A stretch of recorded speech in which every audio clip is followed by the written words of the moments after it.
നമസ്കാരം. Morning prime time ആരംഭിക്കും. കേരളം പ്രചാരണപൂരത്തിന്റെ കൊട്ടിക്കലാശത്തിലേക്ക്. ഇതുവരെ ഓടിയെത്താൻ കഴിയാതിരുന്ന ഇടങ്ങളിലെല്ലാം ശേഷിക്കുന്ന 2 പകലുകൾ കൊണ്ട് എത്താനുള്ള തിരക്കിലാണ് സ്ഥാനാർത്ഥികൾ.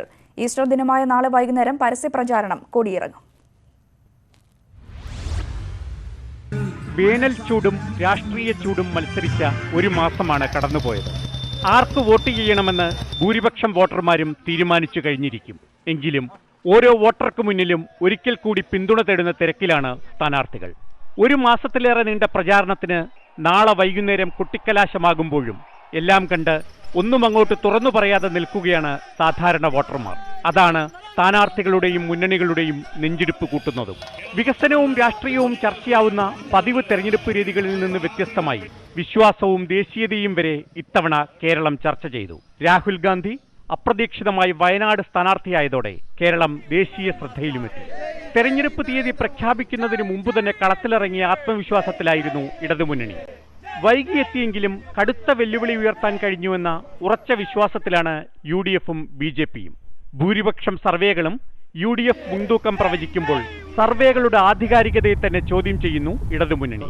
ഇതുവരെ കാര്യമായ ക്രമസമാധാന പ്രശ്നങ്ങൾ ഒന്നുമില്ലാതെ മുന്നേറിയ പ്രചാരണത്തിന്റെ കൊട്ടിക്കലാശവും സമാധാനപൂർണമാവാൻ പോലീസും അധികൃതരും ജാഗ്രതയിലാണ്. ചട്ടലംഘനങ്ങളിൽ പലരെയും ശാസിച്ച തെരഞ്ഞെടുപ്പ് കമ്മീഷനും അവസാന മണിക്കൂറുകളിൽ കൂടുതൽ ജാഗ്രതയിലാണ്. ഇനി പ്രചാരണ ക്ലൈമാക്സിന്റെ ഏതാനും മണിക്കൂറുകൾ. പിന്നെ നിശബ്ദ പ്രചരണത്തിന്റെ തിങ്കളാഴ്ച.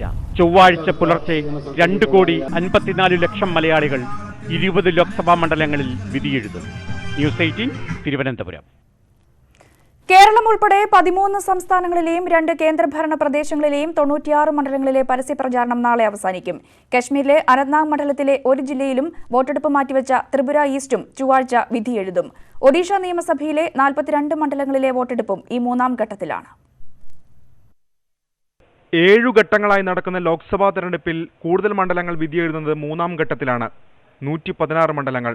കേരളത്തിന് പുറമെ ഗുജറാത്തിലെയും ഗോവയിലെയും മുഴുവൻ മണ്ഡലങ്ങളും ചൊവ്വാഴ്ച വിധിയെഴുതും. കർണാടകയിലെയും മഹാരാഷ്ട്രയിലെയും 14 മണ്ഡലങ്ങളിൽ വീതമാണ് വോട്ടെടുപ്പ്.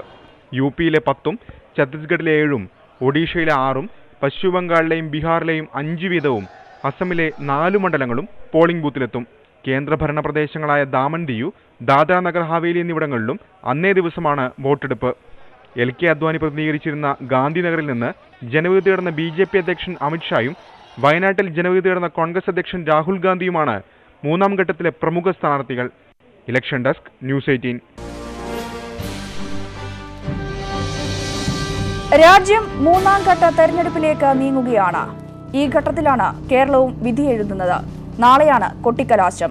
മുന്നണികളും സ്ഥാനാർത്ഥികളും അവസാനവട്ട ഓട്ടപ്രദക്ഷിണത്തിലാണ്. മണ്ഡലത്തിന്റെ മുക്കിലും മൂലയിലും എത്താനുള്ള ശ്രമങ്ങളിലാണ് പ്രവർത്തകർ. സംസ്ഥാനം ഭരിക്കുന്ന പിണറായി സർക്കാരിന് ഏറെ നിർണായകമാണ് ഈ തെരഞ്ഞെടുപ്പ്. ഭരണത്തിന്റെ വിലയിരുത്തലായി കൂടി കാണാവുന്ന തെരഞ്ഞെടുപ്പായിരിക്കും ഇത്. UDFിനാകട്ടെ ശക്തി തെളിയിക്കാനുള്ള സുവർണാവസരം. BJPക്കാകട്ടെ ഒരു സീറ്റെങ്കിലും കിട്ടുമോ എന്ന അന്വേഷണം. ചോദ്യം ഇതാണ്: അവസാന ലാപ്പിൽ ആരാണ് മുന്നിൽ?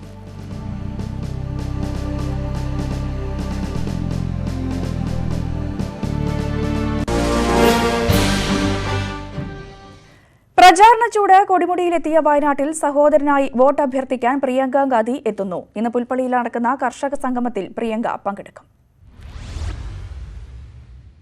വയനാട് ഇതുവരെ കാണാത്ത പ്രചാരണ ചൂടിന്റെ കൊട്ടിക്കലാശം ആഘോഷമാക്കാനാണ് പ്രിയങ്കയുടെ വരവ്. കലാശക്കൊട്ട് അതുമായി ബന്ധപ്പെട്ടുകൊണ്ടാണ് പ്രിയപ്പെട്ട കോൺഗ്രസ് ജനറൽ സെക്രട്ടറി പ്രിയങ്ക ഗാന്ധി വരുന്നത്.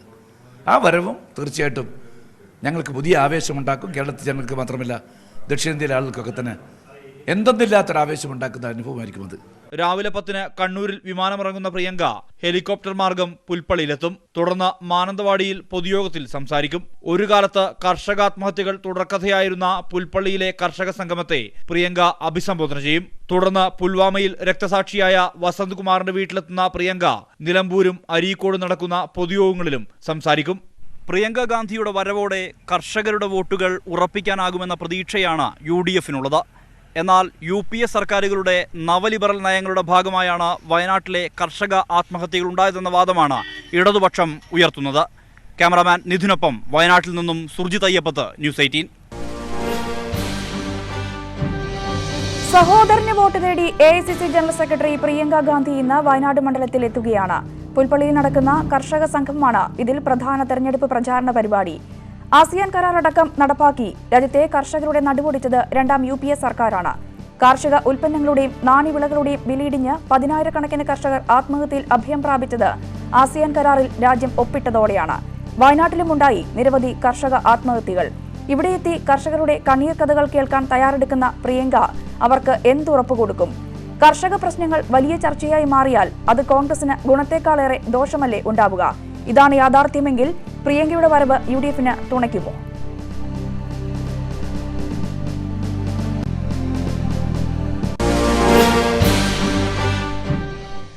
വടകരയിലും കോഴിക്കോടും LJD വോട്ടുകളെ ചൊല്ലി അവകാശവാദവുമായി ഇരു മുന്നണികളും. മുന്നണി മാറ്റം ഗുണകരമാകുമെന്ന് LDF അവകാശപ്പെടുമ്പോൾ അസ്വസ്ഥരായ അണികൾ UDFന് വോട്ട് ചെയ്യുമെന്നാണ് കോൺഗ്രസ് കണക്കുകൂട്ടൽ. LJD വോട്ടുകൾ കണ്ട് UDF മോഹിക്കേണ്ട എന്ന് ശ്രേയാംസ് കുമാർ പറഞ്ഞു. അവർക്ക് സീറ്റ് കൊടുക്കാത്തതിൽ അണികൾക്ക് വലിയ രോഷമുണ്ട്. ആ രോഷം എന്ന് പറയാൻ കാരണം ഒരു വെള്ളിയാഴ്ച വരാൻ പറഞ്ഞു ചർച്ചയ്ക്ക്, വ്യാഴാഴ്ച തന്നെ CPM സ്ഥാനാർത്ഥികളെ പ്രഖ്യാപിച്ചു. ആദ്യമായിട്ടാണ് സോഷ്യലിസ്റ്റുകൾ മത്സരിക്കാത്ത ഒരു ഇലക്ഷൻ എന്ന് പറയുന്നത്. ഇനി ഇപ്പോഴത്തെ പേര് അവരുടെ LJD എന്നാണ്. ഇവരുടെ അഖിലേന്ത്യാ പ്രസിഡന്റ് ശരത് യാദവ് മത്സരിക്കുന്ന RJD ടിക്കറ്റില്ല. ഈ ഇലക്ഷൻ കഴിയുമ്പോൾ ഈ LJD ഇതിൽ ലയിക്കാൻ പോവാണ് ലാലുവിൻ്റെ പാർട്ടിയിൽ. അത് ലയിച്ചു കഴിഞ്ഞാൽ ലാലു പ്രസാദ് ശക്തമായിട്ടുള്ള ഇടതുവിരുദ്ധ സമീപനമാണ് ഇപ്പോൾ സ്വീകരിച്ചിട്ടുള്ളത്. LJD വോട്ടുകളിൽ UDF എത്രത്തോളം പ്രതീക്ഷ അർപ്പിക്കുന്നുണ്ടെന്നതിന്റെ തെളിവായിരുന്നു മുരളിയുടെ ഈ വാക്കുകൾ. മുന്നണി മാറ്റത്തിൽ അസ്വസ്ഥരായ അണികൾ വടകരയിലും കോഴിക്കോട്ടും UDFനെ പിന്തുണയ്ക്കുമെന്ന് ഇവർ കണക്ക് കൂട്ടുന്നു.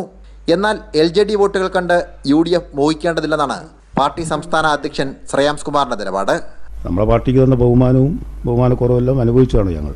അതുകൊണ്ട് K മുരളീധരൻ ഇത്തരത്തിലുള്ള ജനങ്ങളെ കൺഫ്യൂസ് ചെയ്യാനുള്ള പ്രസ്താവനകൾ ഇറക്കുന്നത് ഒരു മാന്യമായ പൊതുപ്രവർത്തകന് ഉചിതമല്ല. കാരണം വേറെ ഈ കൂടെ നിന്ന് വോട്ട് മാറി ചെയ്യുന്ന സ്വഭാവം കോൺഗ്രസ്സുകാർക്കാണുള്ളത്.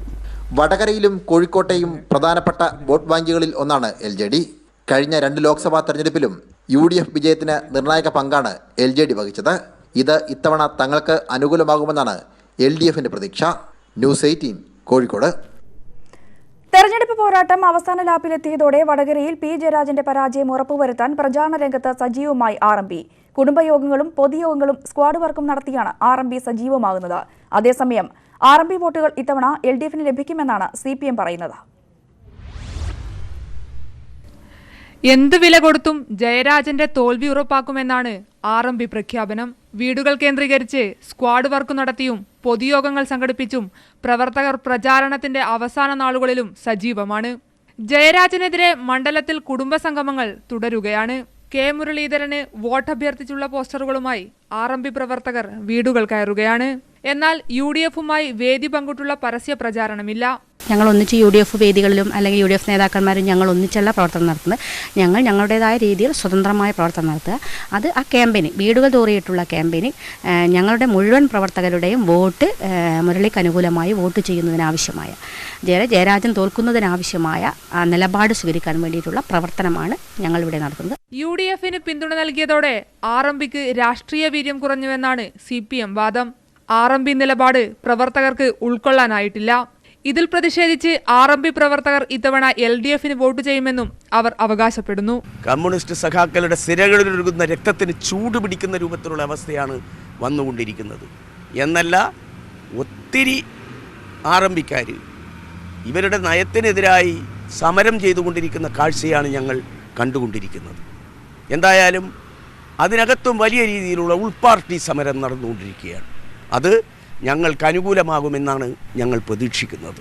കഴിഞ്ഞ ലോക്സഭാ തെരഞ്ഞെടുപ്പിൽ 17,000-ഓളം വോട്ടുകളാണ് വടകരയിൽ RMPക്ക് ലഭിച്ചത്. എന്നാൽ നിയമസഭാ തെരഞ്ഞെടുപ്പിൽ വടകരയിൽ നിന്ന് മാത്രമായി KK രമയ്ക്ക് ലഭിച്ചത് 20,000-ഓളം വോട്ടുകളാണ്. T. ആതിര, ന്യൂസ് 18 കോഴിക്കോട്. ഒളിക്യാമറ വിവാദത്തിൽ കോഴിക്കോട്ടെ UDF സ്ഥാനാർത്ഥി MK രാഘവനെതിരെ കേസെടുക്കണമെന്ന് പോലീസ് റിപ്പോർട്ട്. ഇക്കാര്യത്തിൽ DGP ലോക്നാഥ് ബെഹ്റ അഡ്വക്കേറ്റ് ജനറലിനോട് നിയമോപദേശം തേടി. ദൃശ്യങ്ങൾ ശാസ്ത്രീയ പരിശോധന നടത്തണമെങ്കിൽ കേസെടുക്കണമെന്നാണ് പോലീസ് റിപ്പോർട്ട്. MK രാഘവനെതിരായ ഒളിക്യാമറ വിവാദത്തിൽ പോലീസ് നടത്തിയ പ്രാഥമിക അന്വേഷണത്തിലാണ് കേസെടുക്കണമെന്ന റിപ്പോർട്ട്. പ്രാഥമിക പരിശോധനയിൽ ദൃശ്യങ്ങൾ വ്യാജമല്ലെന്ന് വ്യക്തമായി. എന്നാൽ ആധികാരികത തെളിയിക്കണമെങ്കിൽ ശാസ്ത്രീയ പരിശോധന വേണം. ഇതിനായി കേസെടുക്കേണ്ടതുണ്ടെന്ന് റിപ്പോർട്ടിൽ പറയുന്നു. കോഴിക്കോട് ACP P വാഹിദ് നടത്തിയ അന്വേഷണത്തിൽ Kannur range IG MR Ajith കുമാറാണ് DGP ലോക്നാഥ് ബെഹ്റയ്ക്ക് റിപ്പോർട്ട് നൽകിയത്. കേസെടുക്കുന്ന കാര്യത്തിൽ DGP അഡ്വക്കേറ്റ് ജനറലിനോട് നിയമോപദേശം തേടി. ഇതിന്റെ അടിസ്ഥാനത്തിലായിരിക്കും തുടർ നടപടികൾ. പ്രചരണ രംഗത്ത് ഒളിക്യാമറ വിവാദം ചർച്ചയായിരിക്കെയാണ് പോലീസ് നടപടികളുമായി മുന്നോട്ടു പോകുന്നത്. ന്യൂസ് 18 കോഴിക്കോട്.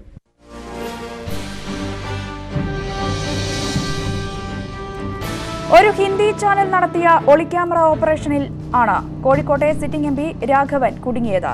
ഉത്തരേന്ത്യൻ ചാനൽ നടത്തിയതെങ്കിലും സ്റ്റിംഗ് ഓപ്പറേഷന്റെ പ്രതിത്വം കോഴിക്കോട്ടെ CPMന്റെ തലയിൽ കെട്ടിവെക്കുകയാണ് രാഘവനും കോഴിക്കോട്ടെ DCC പ്രസിഡന്റ് T സിദ്ദിഖും ചെയ്തത്. 2 ദിവസത്തിനുള്ളിൽ ഇതിന് തെളിവുമായി വരുമെന്ന് പറഞ്ഞാണ് കോഴിക്കോട്ടെ പ്രസ് ക്ലബ്ബിൽ നിന്നും രാഘവൻ പോയത്. എന്നാൽ ദിവസങ്ങൾ കഴിഞ്ഞു. ഒളിക്യാമറ വിവാദം എല്ലാവരും മറന്ന മട്ടായി. ഇതിനിടയ്ക്കാണ് രാഘവനെതിരെ കേസെടുക്കണമെന്ന റിപ്പോർട്ട് പോലീസ് തയ്യാറാക്കിയത്. ഇതോടെ ഒളിക്യാമറ വിവാദം വീണ്ടും ചർച്ചകളിൽ ഇടം പിടിക്കുകയാണ്. പോലീസ് കേസെടുക്കുന്ന സാഹചര്യമുണ്ടായാൽ അത് വലിയ തിരിച്ചടിയായി രാഘവന് മാറും. ഈ സാഹചര്യത്തിൽ ഉയരുന്ന പ്രധാന ചോദ്യം ഒളിക്യാമറ രാഘവൻ കുരുക്കിലേക്കോ എന്നതാണ്. ഈ വിഷയമാണ് ഇന്ന് പ്രേക്ഷകർ പ്രതികരണത്തിനായി മുന്നോട്ട് വിളിക്കുന്നത്. പ്രേക്ഷകർക്കും വിളിക്കാം രാവിലെ 7:30 മുതൽ.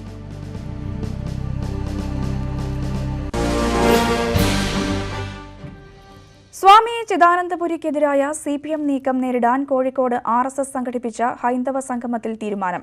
ചിദാനന്ദപുരിയെ വിമർശിച്ച CPM നടപടി തെരഞ്ഞെടുപ്പ് ആയുധമാക്കാനാണ് RSS തീരുമാനം. NDAക്ക് ജയസാധ്യതയില്ലാത്ത മണ്ഡലങ്ങളിൽ UDFന് ജയിപ്പിക്കാൻ ഹിന്ദു സമൂഹം തയ്യാറാവണമെന്നായിരുന്നു സ്വാമി ചിദാനന്ദപുരിയുടെ പരാമർശം. ശബരിമല കർമ്മസമിതി നേതാവ് കൂടിയായ ചിദാനന്ദപുരിയുടെ പ്രസ്താവനയ്ക്കെതിരെ CPM രംഗത്ത് വന്നിരുന്നു. ഇതേ തുടർന്നാണ് ചിദാനന്ദപുരിക്കെതിരെയുള്ള CPM നീക്കം പ്രതിരോധിക്കാനുള്ള RSS തീരുമാനം.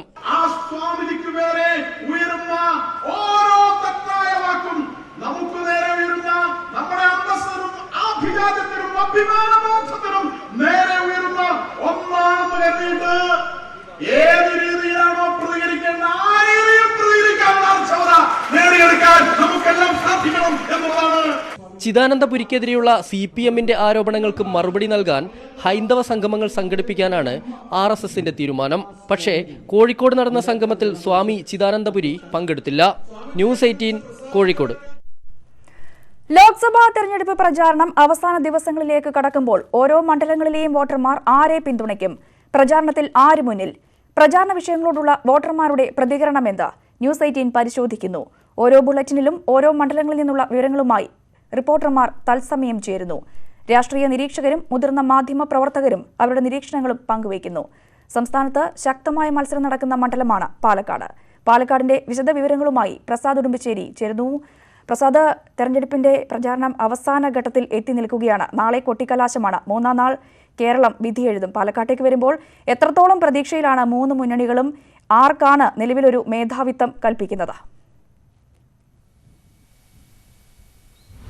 രഞ്ജിനി, പാലക്കാട് ഇടതുപക്ഷത്തിനെ സംബന്ധിച്ചിടത്തോളം ഇടതുപക്ഷത്തിന്റെ ഉറച്ച കോട്ട എന്ന് വിശേഷിപ്പിക്കുന്ന ഒരു മണ്ഡലമാണ് പാലക്കാട്. പക്ഷേ അതിൽ നിന്നെല്ലാം വ്യത്യസ്തമായി ഇത്തവണ ഒരു ത്രികോണ മത്സരം നടക്കുന്നു എന്നുള്ളതാണ് ഏറ്റവും ശ്രദ്ധേയമായിട്ടുള്ള കാര്യം. 3 മുന്നണികളും LDFും UDFും NDAയും പ്രചാരണത്തിൽ ഒപ്പത്തിനൊപ്പം എന്നുള്ളത് തന്നെയാണ് ഇപ്പോഴത്തെ ഒരു അവസ്ഥ. അതുകൊണ്ട് തന്നെ പ്രവചനാതീതമായ ഒരു സ്ഥിതിയിലേക്കാണ് പാലക്കാട് മണ്ഡലത്തിന്റെ രാഷ്ട്രീയ അവസ്ഥ മാറിയിട്ടുള്ളത്. തുടക്കത്തിൽ LDFിനെ സംബന്ധിച്ചിടത്തോളം LDF തുടക്കത്തിൽ സ്ഥാനാർത്ഥിയെ ആദ്യം തന്നെ പ്രഖ്യാപിച്ച് പ്രചാരണത്തിന് തുടക്കം കുറിക്കാൻ കഴിഞ്ഞു എന്നതുകൊണ്ട് തന്നെ അവർക്ക് അല്പം മേൽക്കൈ പ്രചരണ രംഗത്ത് ഉണ്ട് എന്ന് നമുക്ക് പറയാൻ കഴിയും. MP രാജേഷ് തന്നെയാണ് ഇവിടെ LDFന് വേണ്ടി ഇറങ്ങിയിട്ടുള്ളത്. കഴിഞ്ഞ 2 തവണ പാലക്കാട് മണ്ഡലത്തെ പ്രതിനിധീകരിക്കുന്ന അദ്ദേഹം മൂന്നാം വിജയത്തിന് വേണ്ടിയാണ് ഈ മണ്ഡലത്തിൽ ഇറങ്ങിയിട്ടുള്ളത്. പ്രോഗ്രസ് കാർഡ് കഴിഞ്ഞ 5 വർഷം നടപ്പിലാക്കിയിട്ടുള്ള MP എന്ന നിലയിൽ നടപ്പിലാക്കിയിട്ടുള്ള വികസന പ്രവർത്തനങ്ങളും അദ്ദേഹത്തിന്റെ ഇടപെടലുകളും എല്ലാം വ്യക്തമാക്കിക്കൊണ്ടുള്ള ഒരു പ്രോഗ്രസ് കാർഡുമായാണ് ജനങ്ങളെ ഇത്തവണ സമീപിച്ചിട്ടുള്ളത്. തന്റെ പ്രവർത്തനങ്ങൾ ഇതൊക്കെയാണ്. ഇതിന് അംഗീകാരം നൽകുകയാണെങ്കിൽ തന്നെ വിജയിപ്പിക്കണം എന്നതാണ് പ്രധാനമായും എം.പി. രാജേഷ് ചൂണ്ടിക്കാണിച്ചിട്ടുള്ളത്. എം.പി. രാജേഷിന്റെ പാർലമെന്ററി മികവും അതോടൊപ്പം അദ്ദേഹത്തിന് മണ്ഡലത്തിലുള്ള ജനകീയതയും തന്നെയാണ് LDF-നെ സംബന്ധിച്ചിടത്തോളം ഏറ്റവും അനുകൂലമായ ഒരു ഘടകമുള്ളത്. അതുകൊണ്ട് തന്നെ ഈ മണ്ഡലത്തിൽ ശബരിമല ഉൾപ്പെടെയുള്ള വിഷയങ്ങൾ NDA-യും UDF-ഉം ഉയർത്തുന്നുണ്ടെങ്കിലും അതൊന്നും LDF-ന്റെ വിജയത്തെ ബാധിക്കില്ല എന്നൊരു ആത്മവിശ്വാസം തന്നെയാണ് അവർ മുന്നോട്ട് വെക്കുന്നത്. കഴിഞ്ഞ ദിവസം LDF-ന്റെ പ്രചാരണം ഔദ്യോഗിക സ്ഥാനാർത്ഥി പര്യടനങ്ങളെല്ലാം തന്നെ പൂർത്തിയാക്കിയിരുന്നു. ഇന്നലെയുമെല്ലാം അവർ നടത്തിയിരുന്നത് ചില സ്വീകരണ കേന്ദ്രങ്ങൾ, അതായത് വിട്ടുപോയ സ്ഥലങ്ങൾ, അതോടെ വീണ്ടും കാണാൻ പറ്റുന്ന ആളുകളെ പോയി കാണുക, അത്തരം പ്രവർത്തനങ്ങളാണ് LDF മുന്നോട്ട് പോകുന്നത്. UDF-നെ സംബന്ധിച്ചോളം VK ശ്രീകണ്ഠനാണ് UDF-ന്റെ സ്ഥാനാർത്ഥി.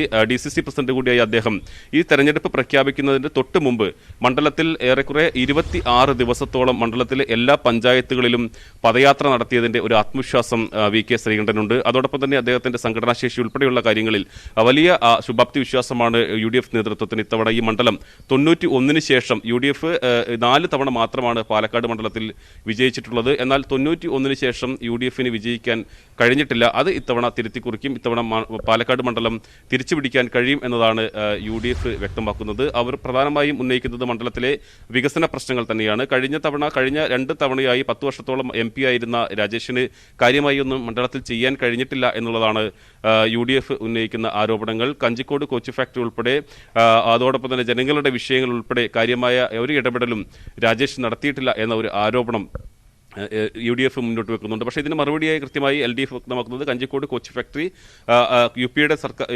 തുടങ്ങിയതാണെങ്കിൽ പോലും കോൺഗ്രസിനോ പിന്നീട് വന്ന NDA-ക്കോ അത് പൂർത്തിയാക്കാൻ കഴിഞ്ഞിട്ടില്ല. രാഷ്ട്രീയ ഇടപെടലും രാഷ്ട്രീയ വിരോധത്തിന്റെയും ഭാഗമായാണ് ഈ കഞ്ചിക്കോട് കോച്ച് ഫാക്ടറി യാഥാർത്ഥ്യമാകാത്തത് എന്നുള്ളതാണ് LDF അതിന് നൽകുന്ന ഒരു മറുപടി. അതോടൊപ്പം ശബരിമലയും ഇപ്പോൾ മുതിർന്ന മാധ്യമ പ്രവർത്തകൻ ശ്രീ പ്രഭാകരൻ നമ്മോടൊപ്പം ചേർന്നു. ശ്രീ പ്രഭാകരൻ, അവസാന ലാപ്പിലെത്തി നിൽക്കുകയാണ് പ്രചാരണമെല്ലാം. നാളെ കൊട്ടിക്കലാശമാണ്. 3-ാം നാൾ കേരളം വിധിയെഴുതുകയും ചെയ്യും. നമ്മളിവിടെ പരിശോധിക്കുന്നത് പാലക്കാട് മണ്ഡലമാണ്.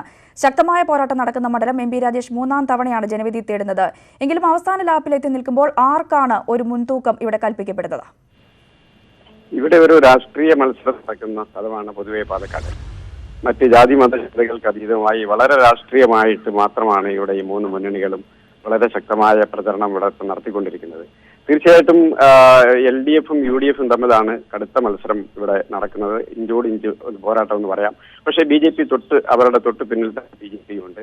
ഇപ്രാവശ്യമുള്ള ഒരു പ്രത്യേകത, 3 പേരും യുവജനങ്ങളായ 3 രാഷ്ട്രീയ പാർട്ടികളുടെ മുതിർന്ന നേതാക്കന്മാരല്ലെങ്കിൽ കൂടി വളരെ പോപ്പുലറായ 3 നേതാക്കന്മാരാണ് ഇവിടെ മത്സരിക്കുന്നത്. 3 പേരും പാലക്കാടുകാരാണ്. അതുകൊണ്ട് തീർച്ചയായിട്ടും നാട്ടുകാരെന്നുള്ള ഒരു ജനങ്ങളുടെ ഇടയിൽ വളരെ സജീവമായി നിൽക്കുന്ന 3 പേരാണ് ഇവിടെ മത്സരരംഗത്തുള്ളത്. തീർച്ചയായിട്ടും MP രാജേഷ് കഴിഞ്ഞ 2 പ്രാവശ്യമായിട്ട് ഇവിടെ പ്രതിനിധീകരിക്കുന്ന ആളാണ്. അദ്ദേഹം തീർച്ചയായിട്ടും വളരെ പോപ്പുലറായ ഒരു യുവജന നേതാവ് തന്നെയാണ്. അദ്ദേഹത്തിനെ എതിർക്കുന്ന ആൾ തന്നെ അദ്ദേഹത്തിന്റെ കൂടെ പഠിക്കും അദ്ദേഹത്തിന്റെ നാട്ടുകാരനും ഷൊർണൂറുകാരനായ VK ശ്രീകണ്ഠൻ കോൺഗ്രസിന്റെ UDF-ന്റെ സ്ഥാനാർത്ഥിയായിട്ട് അദ്ദേഹം വളരെ സജീവമായിട്ട് തന്നെ രംഗത്തുണ്ട്. തീർച്ചയായിട്ടും കോൺഗ്രസ് കഴിഞ്ഞ 25 വർഷമായിട്ട് കോൺഗ്രസിന് ഇവിടെ ജയിക്കാൻ പറ്റിയില്ല. പക്ഷേ ശ്രീ രാഹുൽ ഗാന്ധിയുടെ വയനാട്ടിലെ വരവോടുകൂടി അതിൽ തീർച്ചയായിട്ടും അവർക്കൊരു മുന്നേറ്റം ഉണ്ടാക്കാമെന്നുള്ള ഒരു പ്രതീക്ഷയിലാണ് കോൺഗ്രസ് പ്രചരണം അവസാന ലാപ്പിൽ എത്തി നിൽക്കുന്നത്. പക്ഷേ BJP-യുടെ ഒരേ ഒരു മുനിസിപ്പാലിറ്റിയാണ് പാലക്കാട് മുനിസിപ്പാലിറ്റി കേരളത്തിൽ. അതിന്റെ വൈസ് പ്രസിഡന്റും അവരുടെ യുവജന നേതാവുമായ ശ്രീ കൃഷ്ണകുമാറാണ് ഇവിടെ മത്സരിക്കുന്നത്. തീർച്ചയായിട്ടും അദ്ദേഹം ഇവിടെ ഒരു മണ്ഡലത്തിൽ വളരെ സജീവമായി പ്രവർത്തിക്കുന്ന ഒരു രാഷ്ട്രീയ പ്രവർത്തകനാണ്. അദ്ദേഹത്തിന്റെ സാമീപ്യം ഒരു ത്രികോണ മത്സരത്തിനുള്ള ഒരു സാഹചര്യം ഇവിടെ ഒരുക്കിയിട്ടുണ്ട്. അങ്ങനെ ഒരു കടുത്ത രാഷ്ട്രീയ മത്സരം തന്നെയാണ്. എല്ലാവരും രാഷ്ട്രീയം പറഞ്ഞു തന്നെയാണ് ഇവിടെ മത്സരിക്കുന്നത്. എന്ന് വെച്ചാൽ ജാതി മത വിഭജനങ്ങൾ ഒക്കെ ഉണ്ടെങ്കിലും ശരി, എല്ലാവരും രാഷ്ട്രീയം പറഞ്ഞു തന്നെയാണ് മത്സരിക്കുന്നത്. LDF അവരുടെ രാഷ്ട്രീയം പറഞ്ഞും അവർ കഴിഞ്ഞ 10 വർഷമായിട്ട് MP എന്നുള്ള രീതിയിൽ അദ്ദേഹം നടത്തിയ വികസന പ്രവർത്തനങ്ങൾ തീർച്ചയായിട്ടും അതൊന്നും അദ്ദേഹം വേണ്ട പോലെ കാര്യങ്ങൾ ചെയ്തില്ല എന്നുള്ള ഒരു പ്രചരണമായിട്ടാണ് കോൺഗ്രസ് മുന്നോട്ട് പോകുന്നത്. തീർച്ചയായിട്ടും കോൺഗ്രസ് ഒരു വലിയ ശ്രമം തന്നെ ഇപ്രാവശ്യം നടത്തുന്നുണ്ട്. പക്ഷേ LDF-നെ സംബന്ധിച്ചിടത്തോളം അവർ നേരത്തെ തന്നെ പ്രചരണം തുടങ്ങുകയും അവർക്ക് ശക്തമായ ഇലക്ഷൻ മെഷീനറി അവരുടെ പക്കൽ ഉണ്ടായതുകൊണ്ട് അവരുടെ തൊട്ട് അടുത്തെത്താൻ കോൺഗ്രസിന് അടുത്ത സമയത്ത് തന്നെയാണ് സാധിച്ചിട്ടുള്ളത്. അതിന്റെ ഒരു പ്രത്യേകത ഇവിടെ ഉണ്ട്. തീർച്ചയായിട്ടും നമുക്കൊരു പ്രവചനത്തിന് അതീതമായ ഒരു മത്സരമാണ് ഇവിടെ നടക്കുന്നത്. നന്ദി താങ്കളുടെ പ്രതികരണത്തിന്. വളരെയധികം നന്ദി ഒരു ഘട്ടത്തിൽ പ്രതികരിച്ചതിന്. ഇനിയിപ്പോൾ നമ്മൾ സ്ഥാനാർത്ഥികളുടെ പ്രതികരണത്തിലേക്ക് കടക്കുകയാണ്. നാട് മുഴുവൻ LDF-നൊപ്പം അണിനിരന്നു കഴിഞ്ഞു. ആബാലവൃദ്ധം എന്നത് അക്ഷരാർത്ഥത്തിൽ ഒരു ശരിയായ പ്രയോഗമായിട്ടെന്ന് പാലക്കാടിനെ സംബന്ധിച്ച് മാറുകയാണ്. ജനം മുഴുവൻ LDF-ന്റെ വിജയത്തിനായിട്ട് അണിനിരക്കുകയാണ്. ഇതുവരെ ഇല്ലാത്ത തരത്തിലുള്ള സ്വീകരണങ്ങളാണ് കാണുന്നത് ഓരോ കേന്ദ്രത്തിലും. വലിയൊരു മുന്നേറ്റമാണ് ഐക്യ ജനാധിപത്യ മുന്നണിക്ക് അനുകൂലമായിട്ടുള്ളത്. ഒരുപാട് അഭിപ്രായ സർവേകളും അതുപോലെ തന്നെ നിഗൂഢമായ നീക്കങ്ങളൊക്കെ എതിർചേരി നടത്തുന്നുണ്ടെങ്കിലും ജനങ്ങളുടെ അഭിപ്രായമാണ് ആത്യന്തികമായിട്ട് വിജയിക്കുക. അത് തെരഞ്ഞെടുപ്പ് കഴിഞ്ഞാൽ കൃത്യമായിട്ട് പ്രതിഫലിക്കും.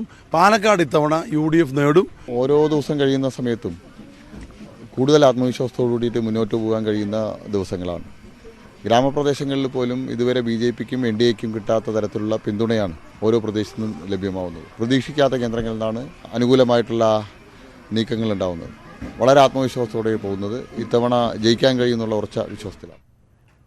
മികച്ച പ്രതീക്ഷയിലാണ് പാലക്കാട്ടെ LDF, UDF, NDA സ്ഥാനാർത്ഥികളെല്ലാം. അവരും മികച്ച വിജയം ഇത്തവണത്തെ ലോക്സഭാ തെരഞ്ഞെടുപ്പിൽ ഉണ്ടാകുമെന്ന പ്രതീക്ഷയാണ് സ്ഥാനാർത്ഥികളും പങ്കുവച്ചത്. വിശദാംശങ്ങളാണ് പ്രസാദ് ഉടുമ്പശ്ശേരി നൽകിയത്. വീണ്ടും വാർത്തയിലേക്ക്.